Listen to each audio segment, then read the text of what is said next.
प्रणाम मेरे प्यारे दोस्तों।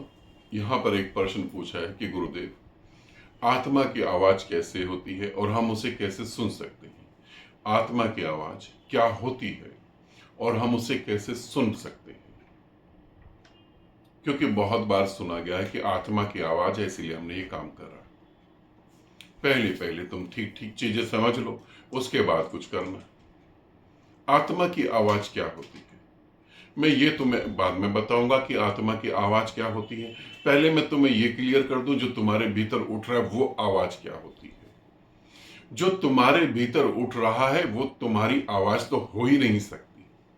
ध्यान रखना, जो तुम्हारे भीतर उठ रहा है वो तुम्हारी आवाज तो हो ही नहीं सकती। तुम्हारी आवाज है ही नहीं कहीं। फिर तुम्हारे भीतर जो उठ रहा है वो क्या, कि मैं से करूं सही होगा या गलत होगा? यही ना, यही कहते हैं ना कि आत्मा की आवाज की ये करूंगा तो सही हो जाएगा। इसी को तुम आत्मा की आवाज कह रहे हो। ध्यान से समझो, ये समाज की दी हुई सारी मान्यताएं और समाज की दी हुई झूठी बातें हैं। तुम्हारे भीतर तुम्हारा अपना है कहां पर कुछ? तुम्हारे भीतर कहां है अपना कुछ? समाज ने जो तुम्हें दे दिया, जो तुमने उठाकर रख लिया अपने दिमाग में, वही तुम्हारी आवाज आवाज हो गई। जाति दंगे हो जाते हैं। एक मुसलमान अगर हिंदू को काट देता है तो वो गर्व महसूस करता है कि मैंने तो बहुत अच्छा करा। एक हिंदू ये काम करता तो वो गर्व महसूस करता है, मैंने तो बहुत अच्छा करा। मगर ये तो तुम्हारे को समाज ने दिया है। तुम सोचो, एक ऐसे समाज की कल्पना करो जहां ना हिंदू है ना मुसलमान है, सिर्फ इंसान है और इंसानियत है। फिर तुम्हारी आवाज बदल गई। तुम्हें जो समाज ने दिया है उसी में से तुम उठा रहे हो किसी चीज को, और उसे तुम आत्मा की आवाज कह रहे हो। आत्मा की आवाज नहीं, मैं तो कहूंगा तुम्हारी आवाज भी नहीं है। लखनऊ में मैं एक शिविर ले रहा था।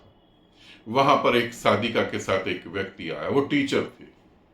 उन्होंने मुझसे प्रश्न पूछने चालू करे। मैंने उत्तर दे दिया, एक दो बार उत्तर दे दिया। फिर उन्होंने और प्रश्न पूछे। मैंने कहा कि तुम्हारे प्रश्न पूछने का बेस क्या है? उन्होंने कहा मैं पूछ रहा हूं, यही बेस है। मैंने कहा जो तुम पूछ रहे हो वो ग्रंथों से पूछ रहे हो। तुम्हारे प्रश्नों का बेस तुम्हारा ग्रंथ है। अगर तुम हिंदू धर्म से ना होते, सिख धर्म से होते, तो तुम्हारे प्रश्न बदल गए थे। तुम्हारे भीतर तो तुम्हारी आवाज पैदा ही नहीं हुई। आत्मा तो बहुत दूर की बात है। तुम्हें जो समाज ने दिया उसी में से तुम किसी आवाज को पकड़ते हो क्या? तो हाँ, ये आत्मा की आवाज है। नहीं, समाज का दिया हुआ ज्ञान ही तुमने अपना मान लिया है बस। तुम तो अभी जागे ही नहीं। तुम तो अभी होश में ही नहीं आए। अभी तो तुम बोध में ही नहीं आ पाए। तो तुम कैसे कह सकते हो कि मेरी आत्मा की आवाज है? तुम हो कहां पर?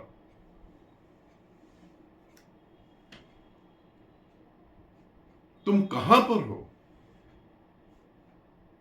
किसे कह रहे हो? तुम देखोगे तो तुम्हारा भय है। तुम डरे हुए हो, इसलिए तुम राइट और रॉन्ग देख रहे हो। आत्मा के लिए ना तो कोई राइट है ना कोई रॉन्ग है। आत्मा के पास निर्णय करने का डिसीजन ही नहीं होता, निर्णय करने की क्षमता ही नहीं होती। उसके लिए जो है सो है, बात खत्म हो गई। जैसा है ठीक है, सब कुछ ऐसा ही चलता है।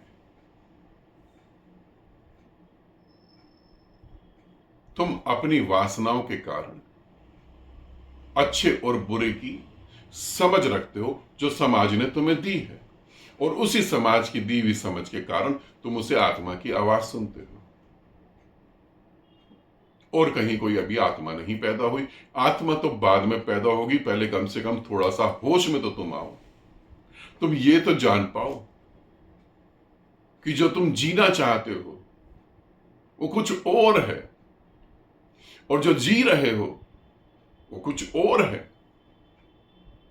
तुम अपने जीने में आनंद महसूस नहीं कर पा रहे हो।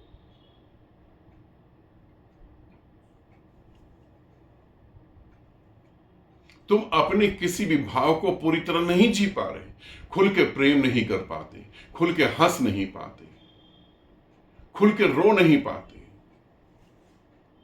समाज ने जो बताया वही तुम्हें करना है और उसी को तुमने आत्मा की आवाज समझ लिया है।